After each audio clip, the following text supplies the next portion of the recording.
The sole purpose of the community is to eradicate burnout from the inside out. It's not only about looking at the external signs and symptoms, but it's really about having a personal relationship to the way you work, the way you think, how your shaping forces have contributed to behaviors such as overworking or people pleasing.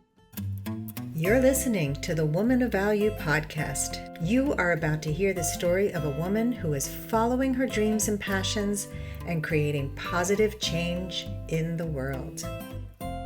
My guest today is Teresa Vozza. She is an award-winning leadership expert, a keynote speaker, a writer, and the former Chief Human Resources Officer for a Fortune 500 company. She's on a mission to help executive professionals eradicate burnout and transform their leadership.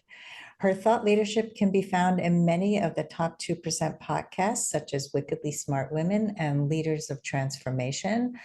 And of course, the Woman of Value podcast, which is the most awesome of all, along with leading magazines like Collective World and Women of Influence. Welcome to the podcast, Teresa.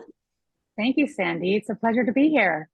What does Woman of Value mean to you? I was so excited for this question because even just the words Woman of Value just gives me shivers. But I would say, for me, the words that really stick out when I hear that is embodied, self-agency, and integrated. And I can break down what I mean by each one of those things. So embodied for me is when we lead our lives as well as our leadership from a place of deep congruence. Like there's an alignment with what we say and we do. Our values are actually played out in daily interactions.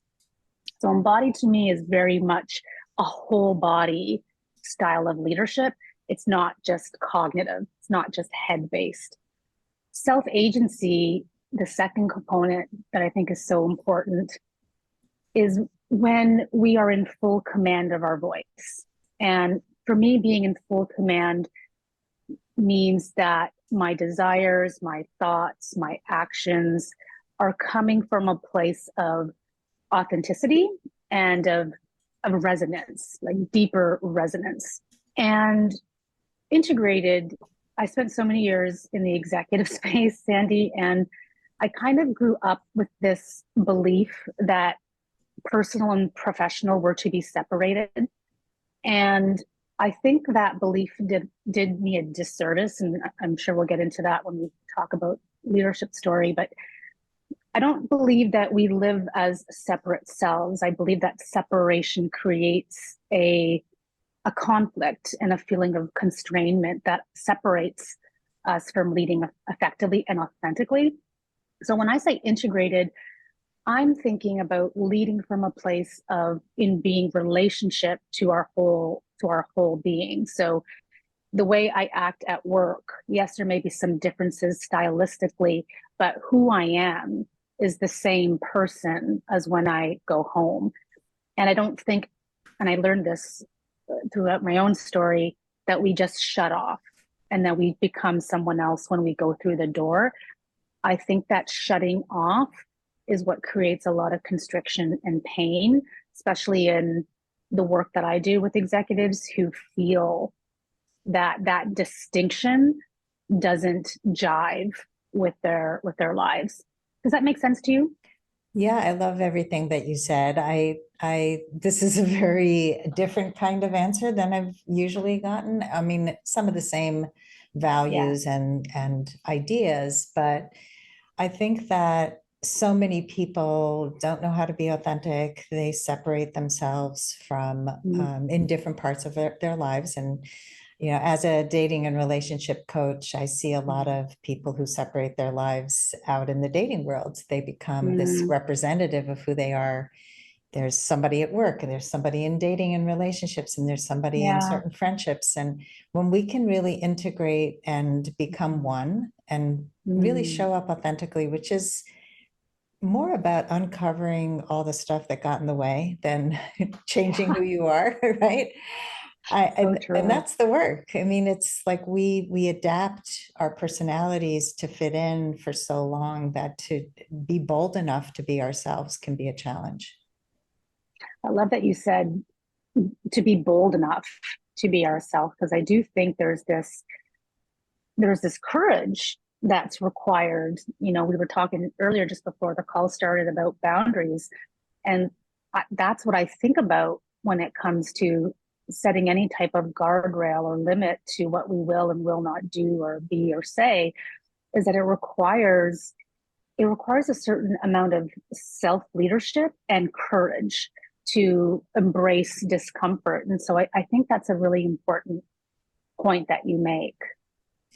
Yeah, thank you. I mean, I think when you know yourself well, and not everybody really has taken the time to Mm-hmm. understand their values and who they are, but when you do know yourself, and then you can take a stand for who you are by Mm-hmm. setting those boundaries and protecting the Yeah, integrity of who you are, right? yeah, yeah, yeah. So agree. Yeah. Well, let's take us back to the first time where you started to discover your value. And Mm, I mean, you can share more than one moment, but I know that it's really helpful for our audience to understand that people don't just mm, come out of the gate as really successful people. It takes a minute to get there, and it takes yeah, some awareness. So tell us about that first moment. yeah, yeah. Thank you for asking. Oof, I have a couple stories, but the one that really sticks out for me is 2015. So in 2015, I was working as a chief human resources officer for a very successful Fortune 500 company. And I was recently promoted to vice president of HR at that time. And I'll never forget the moment I I was going into an interview with my CEO at the time, the individual who had tapped me on the shoulder to work alongside him. And in that interview, I remember feeling a lot of panic and a lot of growing anxiety.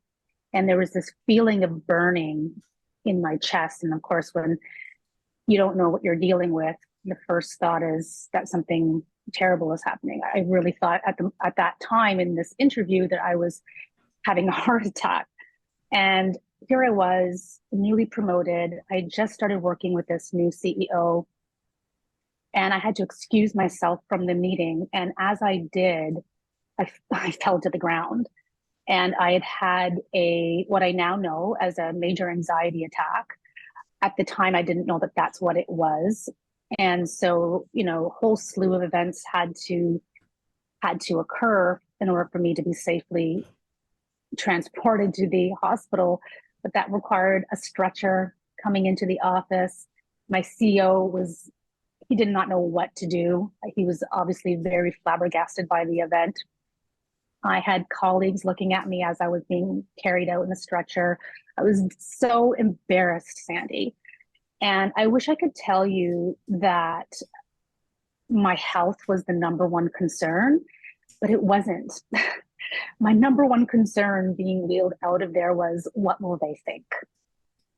And that incident brought me face to face with what was a deep childhood wound, if you will, which was anxiety and covering up this overachievement part of my personality, if you will, with overworking and pleasing and saying yes to everything.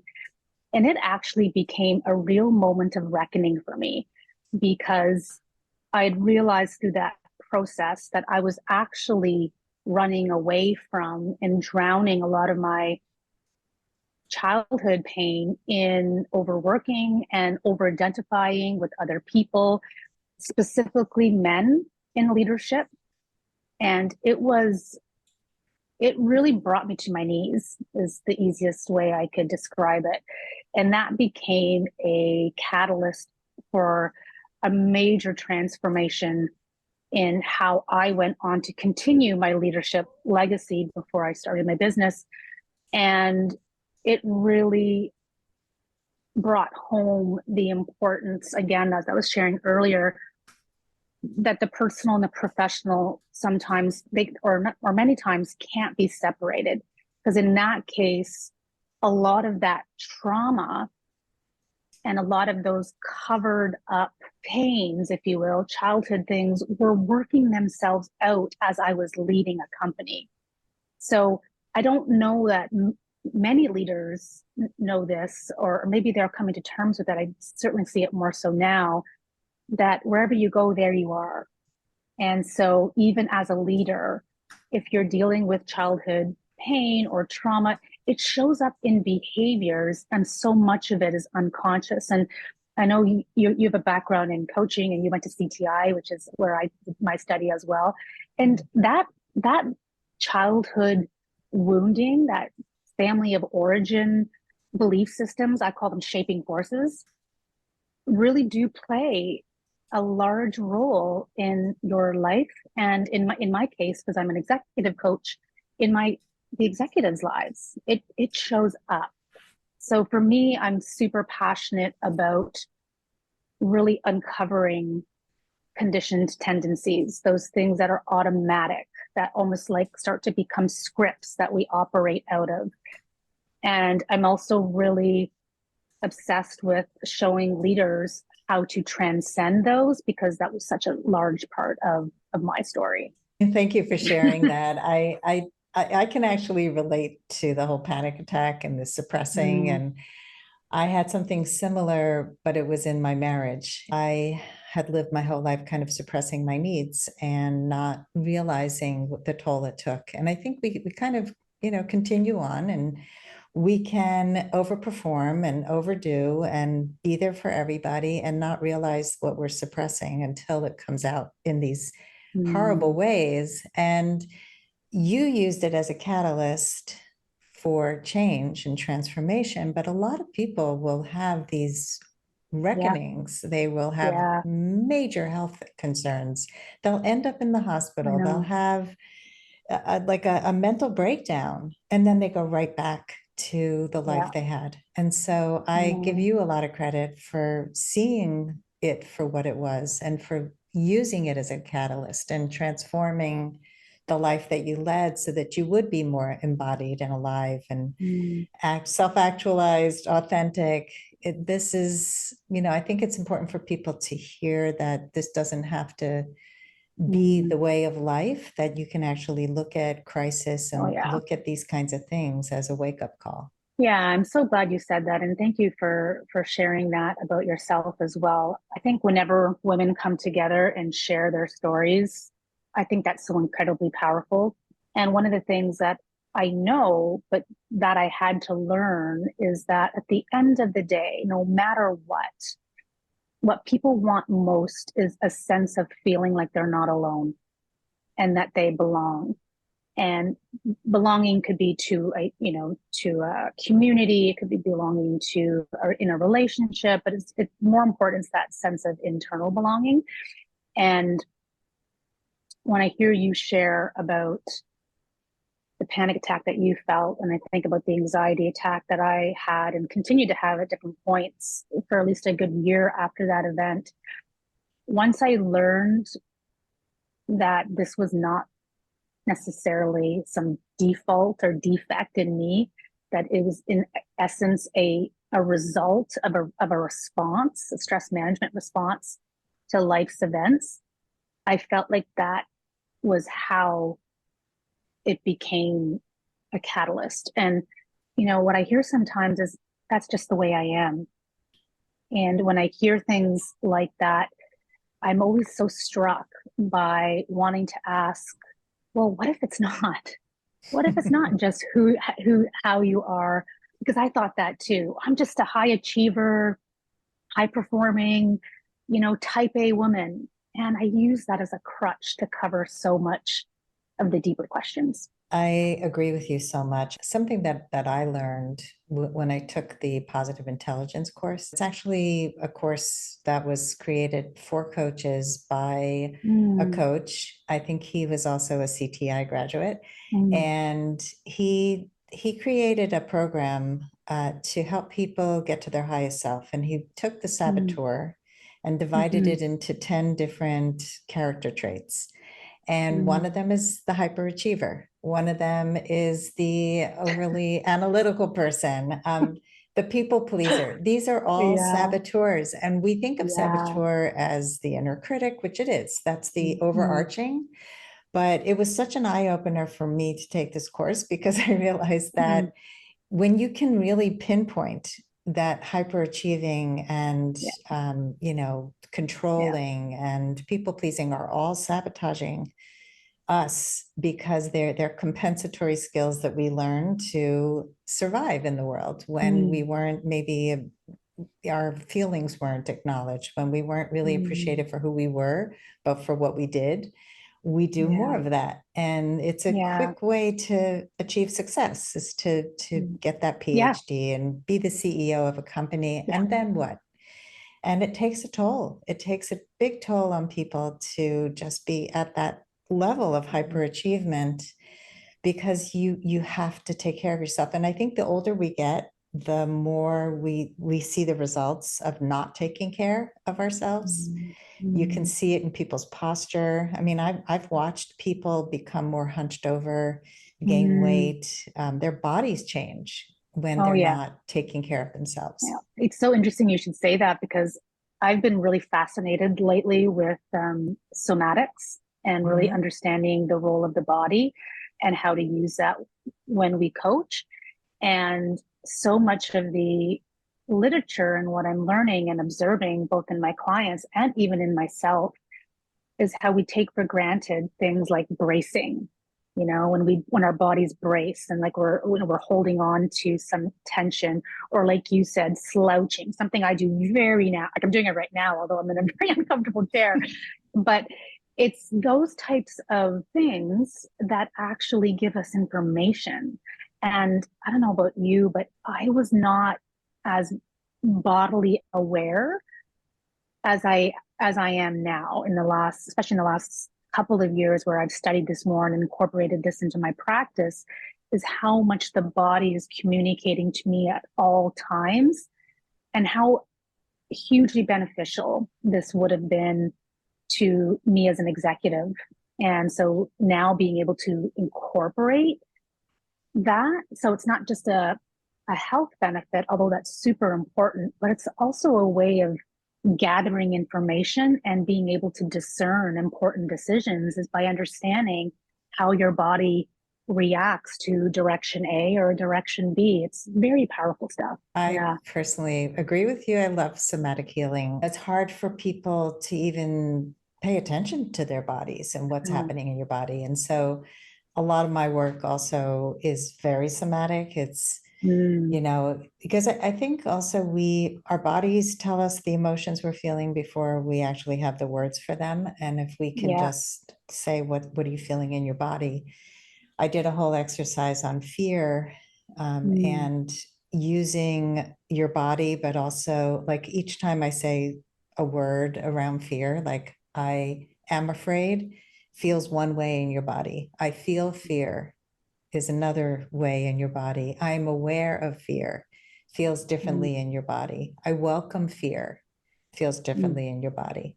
And so to Yeah. go from I am afraid to I welcome fear and going through those shifts and feeling each one Yeah. can make a huge change in how we process emotions and how we let something encompass us and just take us over rather than feeling it through and being able Mm. to really work through difficult Mm. emotions. And I love that you bring in the nuance of language. Like, I love that you changed the statement just a little bit each time and then asked individuals to feel that in their body. Because I'm such a huge believer in the power of words, and language is something I am, what's the right word? I think my husband says persnickety, like just very, very fussy about. And so I pay attention to things like that. And you're right, even as you say those tiny differences in words, the reaction can be entirely different.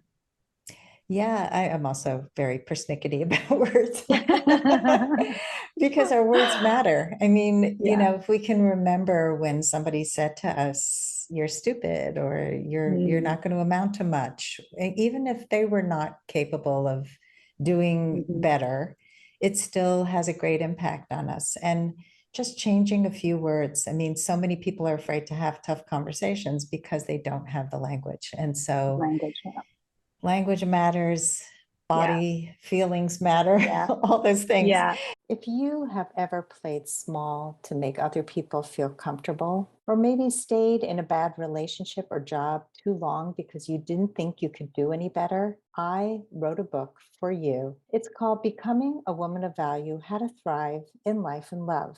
Each of the 30 chapters contains a life lesson, a story, and an exercise to bring you closer to reaching your full potential. Becoming a Woman of Value is available on Amazon in paperback and Kindle. Give us more of a profile of who you are out there in the world. I'm an executive coach and an HR consultant. And so what does that mean? Like, what am I actually doing today?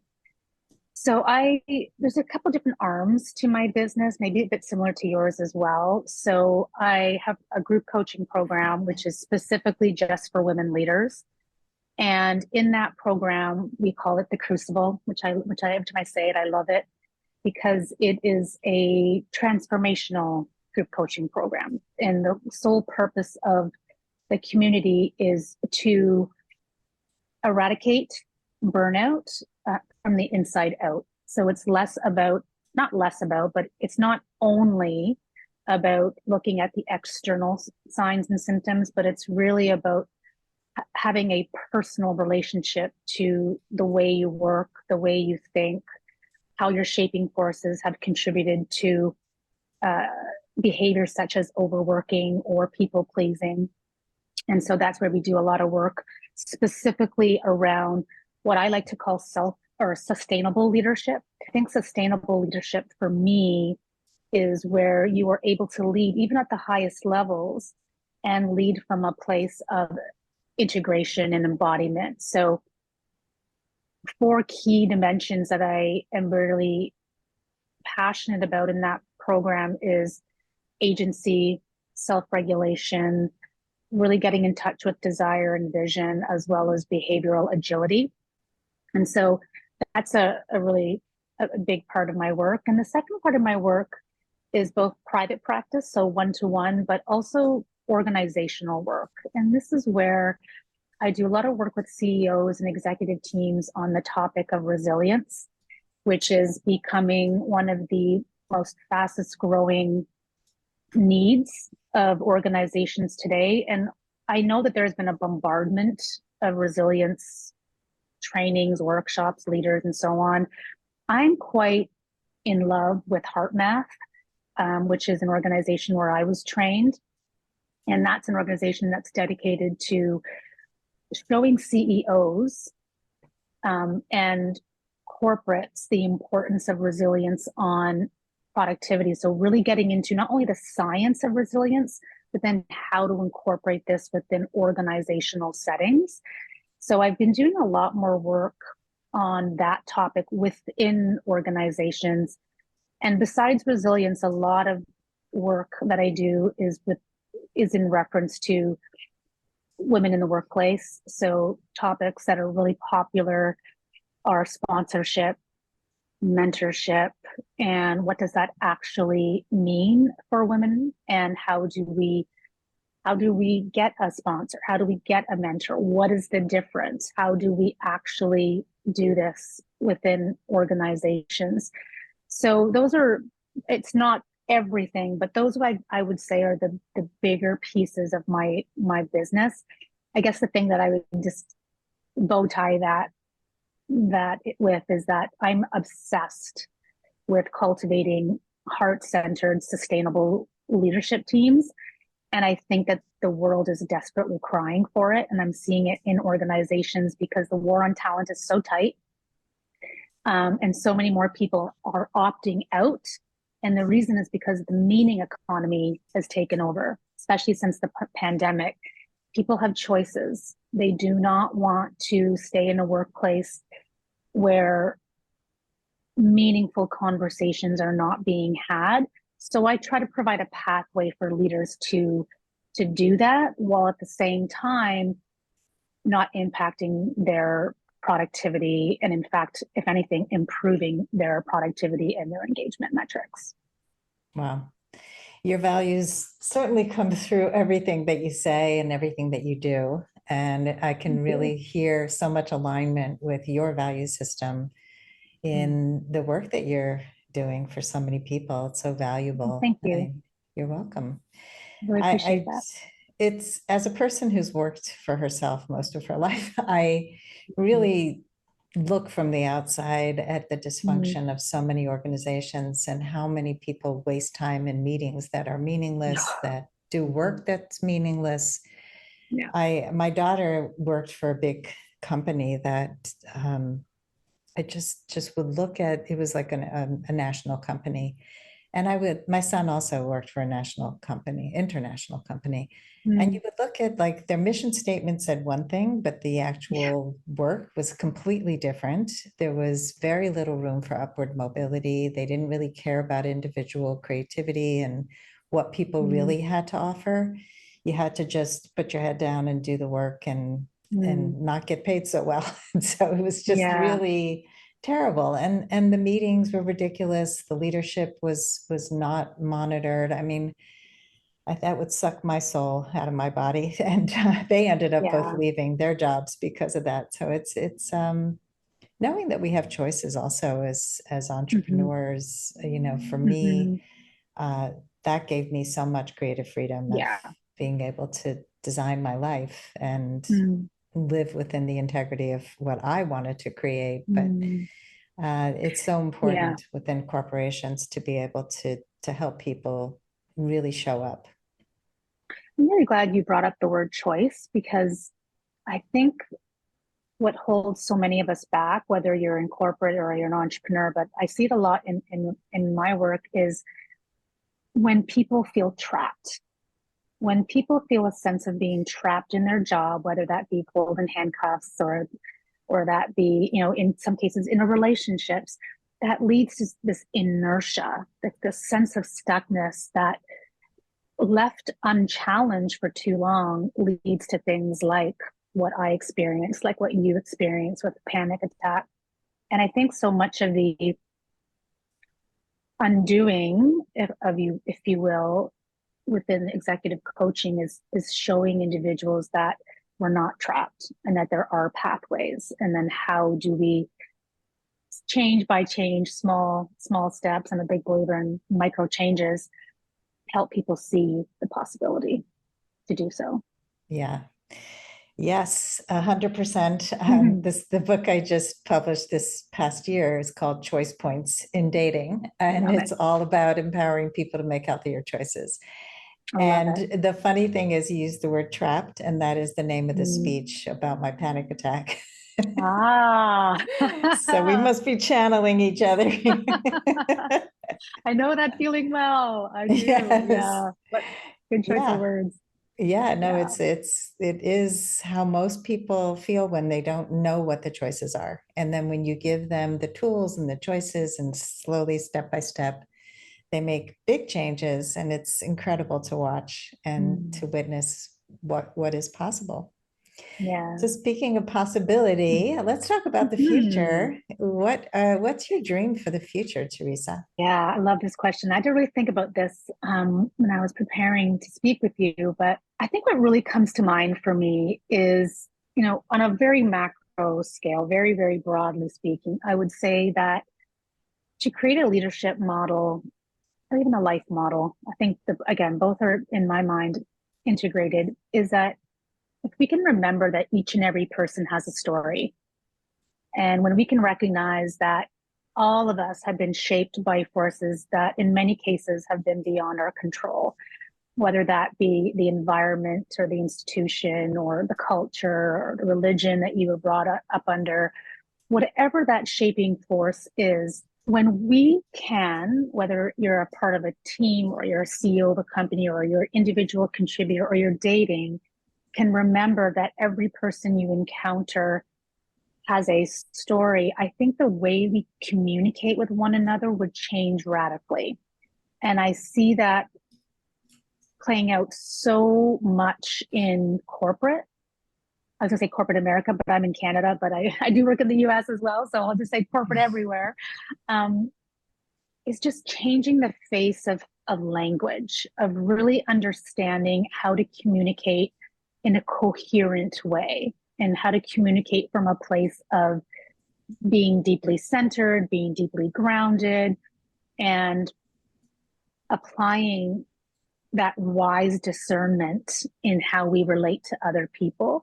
I think this is where I'm going in, even in my business's future, but even just from a heart-centered, heart-fueled mission way, is to create organizations that can communicate to each other coherently and with a deep understanding of shaping forces. And I think once we do that, we have the power to create really magical teams that do great things and outstanding individuals that make wonderful choices for their life.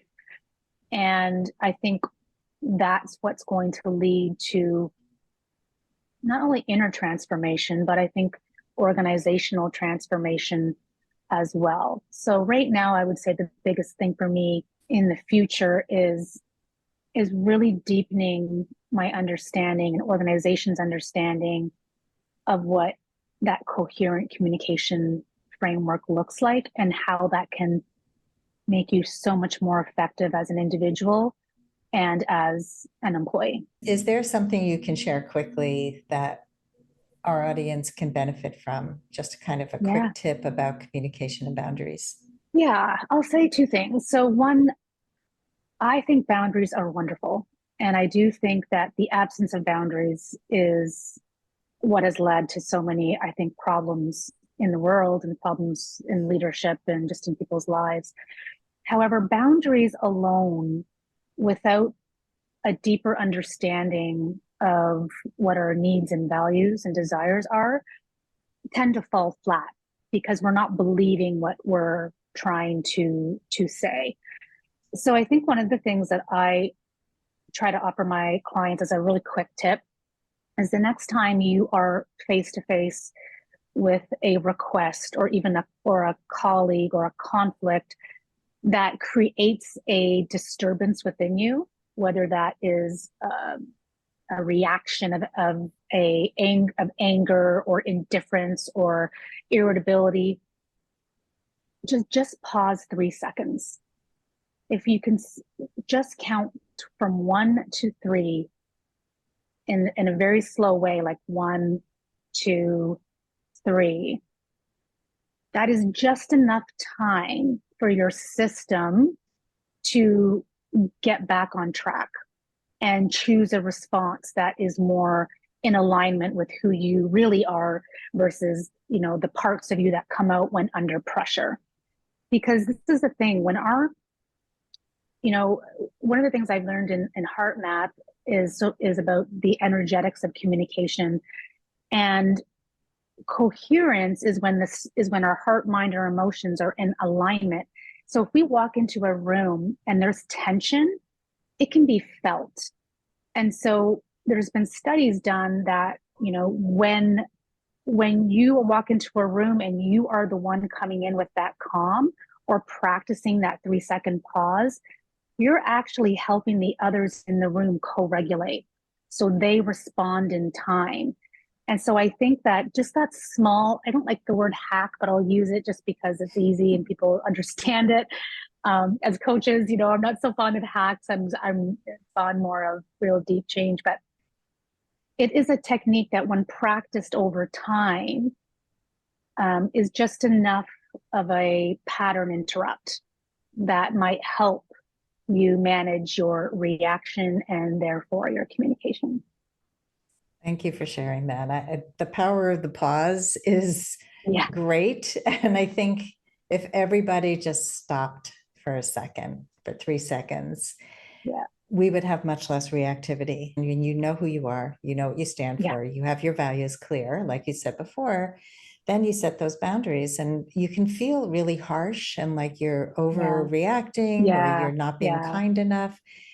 But if you're really clear, when I didn't have clear boundaries and I didn't know myself well, I had the wrong clients. I had people who disrespected constantly because I never showed them what I needed, and I Yeah. didn't vet properly. And so, but I wanted to go back to what you said about this is a good learning experience when it happens to us. If we are reactive, to look back and ask ourselves, what's the trigger here? And where did it come from? When did I first feel this? You know, asking yourself those powerful questions and realizing this isn't necessarily something this person did to me. It's my reaction is very strong under these kinds of circumstances. What's the need that's not being met? I mean, when we can really look at the granular level, we can really start to heal. I agree with you, Sandy. I think turning everything into an inflection point or a reflection point to just ask yourself, I always like to say to myself, what's getting wounded here? What is getting triggered? Because almost always there's something. And if I can tap into that, then I feel like the relief is not too far away because I realize it's something that I can do something about. Yeah, which gives us our power back. Yeah. Which is very important in life. Agreed.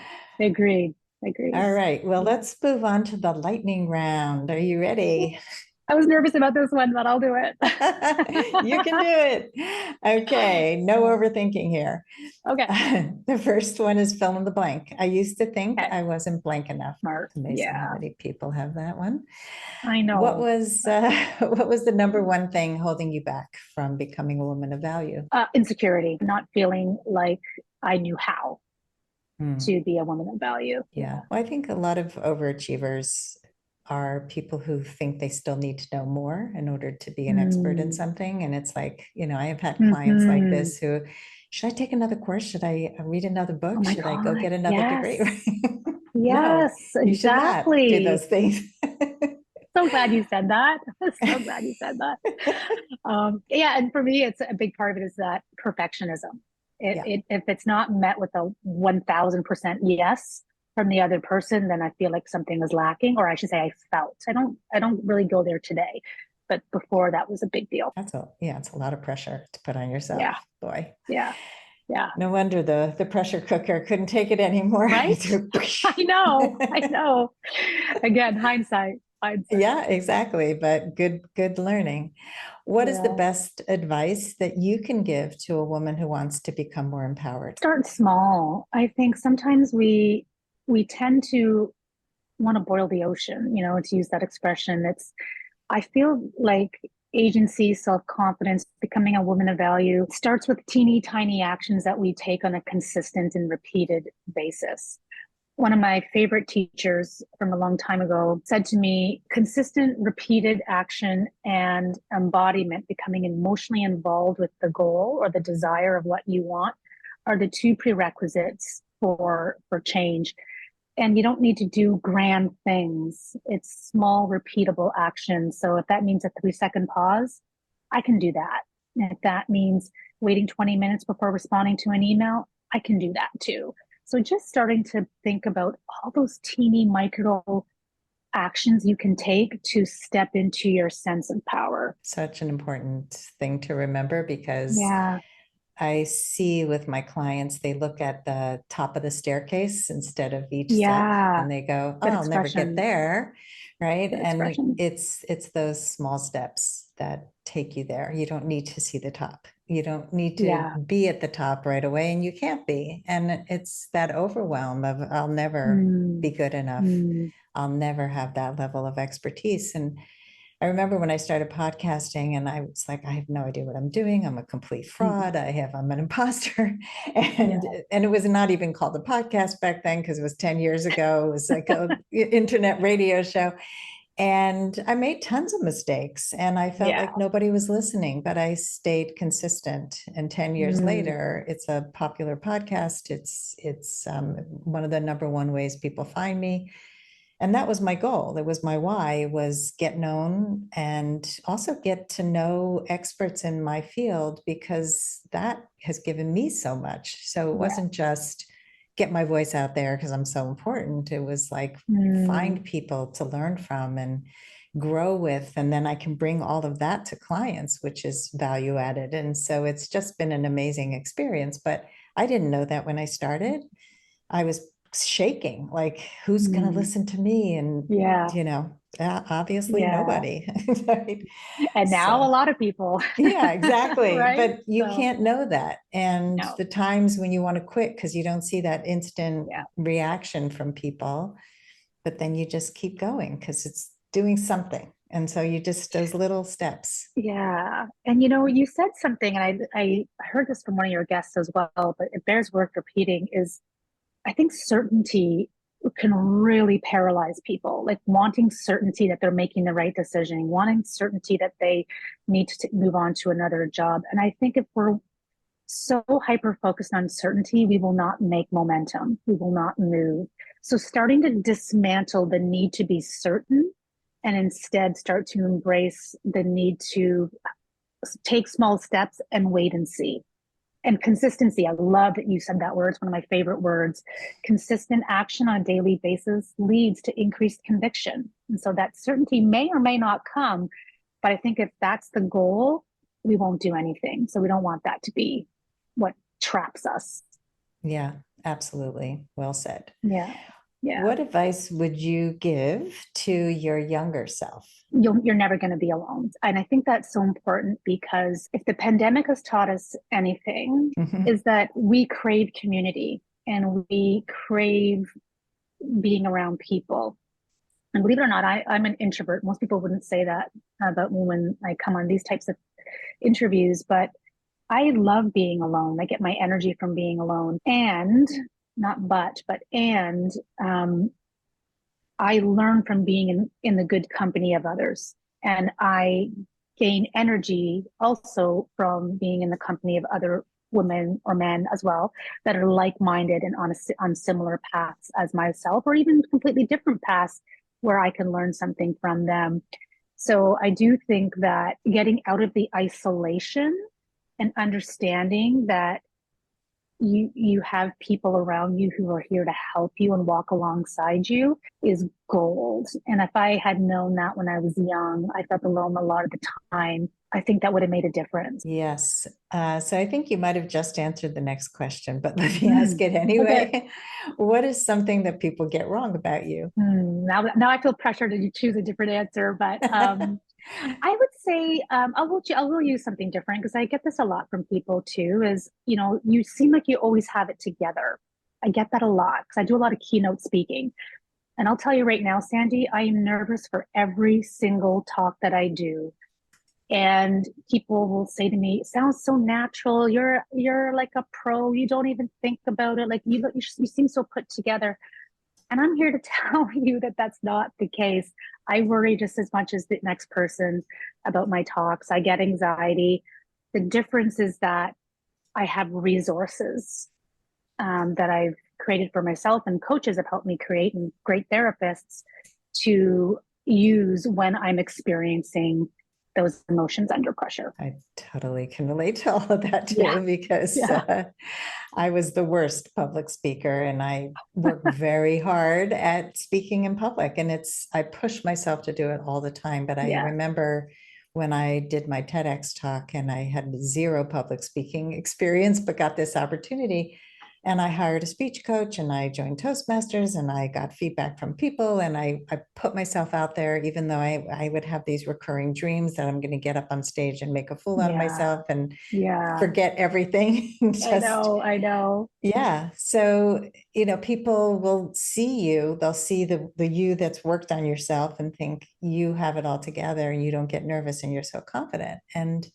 But it's such an important thing for people to hear, that they can get resources, that they don't have to be limited because they worry or have anxiety about speaking in public, that you don't want to silence your voice because you're afraid. Yeah. And Sandy, I want to just acknowledge you for a moment, because I think one of the things I've noticed about you, even in just the last, 50 minutes or so, is you share your story and you're sincere in sharing your struggles. And I think that's such an important piece of coaching.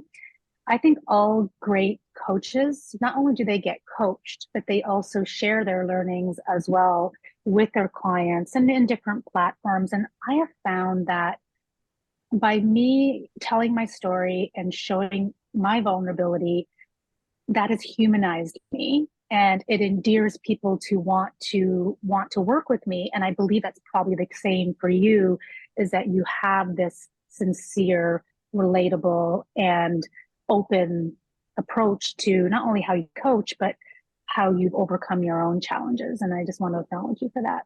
Oh, thank you. Well, your stories have Yeah. inspired my stories. I Thank do you. think that it's also a misconception that many of us have, that we have to appear perfect to be hired by Yeah. people and to be respected. Yeah. And I personally agree with you that the people I've respected the most are the ones who are not afraid to show their humanity, Mm, because perfection is not humanity. That is some yeah. perverted expression Yeah. of humanity that we believe we have to be, and that leads to more people feeling stressed and I have to be Yeah. perfect. So the Yeah. ability to make mistakes, to make your mess your message, make your I mean, to be inspired by the things that we grow from, Mm, share personal examples. I mean, so many of my clients have said it really helps me to hear stories. It helps me to mm, see how other people have overcome issues. yeah. And yeah, I mean, I shared a story today about my daughter Mm, with a client who was struggling, and my daughter, who's notoriously shuts down under pressure, mm, and I can't get through to her. We had an incredible breakthrough this week, and she was open. She appreciated my honesty and my pushback. And she said, I wish more people would be honest like you. And I was like, who is this person?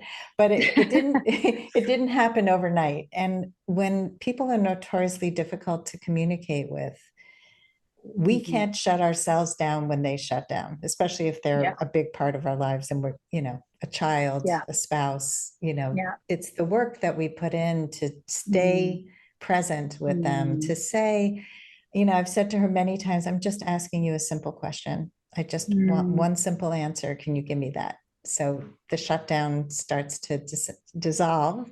I'm your friend, not your enemy. It's those kinds of yeah. things where here's my intention in this conversation. I'm not attacking. And then over time, again, baby steps, that person starts to trust you more, starts to open up more, starts to appreciate. So yeah, It's I a think, beautiful, beautiful story. thank you. I'm Yeah. celebrating. I mean, this It's is a huge. huge thing. I know I feel the same about my son, but we don't have time for that today, but another time. But I hear you.